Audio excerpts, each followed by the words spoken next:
Oluguudo lwa Salama oluva ekibuya okudda e Munyonyo lwe lumu kwezi ziri mu kibuga Kampala ezeekoledde erinnya ng'enjogera olw'ebinnya ebiruliko. Ekyewuunyisa nti ku luno kwe kuli erimu ku malwaliro ga Rifaro ge tulina mu ggwanga ery'ekiruddo. Embeera eno eviiridde ku bangi abalukolerako okulwekokkola nga ne baddereeva abamu basalawo okuvugira ku mukono ogutali gwabwe olw'okwewala okukuba ebidduka byabwe mu binnya. Omulwadde baamujja Masaka yafiira wali ku Ttoto, ebinnya nga bisusse bagenda omumunyenyanyenya bati nga yawedde muddo. Kuba ekkubo funda ebinnya bingi, emmotoka nnyingi ezitambulira kuva Munyonyo kuva mu kibuga, abantu bangi abasulwayo naye ekkubo babalakate ne bakuba ebiraka. Okuva eno tuyiseko ku nguudo endala embi eziri mu kitundu kya industrial area okuva ku street ey'okutaano okutuuka ku y'omunaana, kyokka ng'eno naye empompogoma z'ebinnya eziriyo zikirako eza Walumbe Ttanda.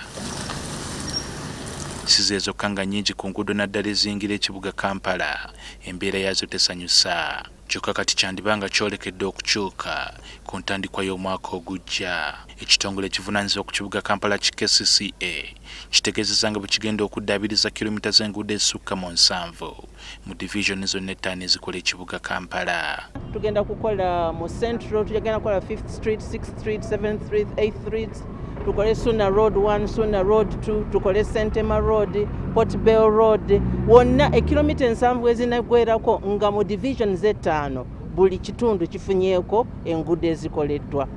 Ate tweyongera awo nga ekyo kiwedde tukoleyo kilomita ndala 207 mu Kampala wonna. Wabaddewo okwemulugunya olw'enguudo ez'ekibogwe ezikolebwa ne zoonooneka mu kaseera mpawe kaaga. Ate tetugenda kukolera ku mutindo guno ogubaddewo. Bwe tukola oluguudo tukola drainages, tukola walkways, drainages tuzikavaringa bulungi. Weewaawo tulina ba consulting engineers abakebera emirimu gino, naye tusaba ab'ebitundu abatuze mwenna omulimu mugutwale nga gwammwe. Ekitongole kino ekya KCCA kyali kyasaba obumbi obusukka mu 3,000 okuddaabiriza enguudo za Kampala zonna wabula nga tekyasobose.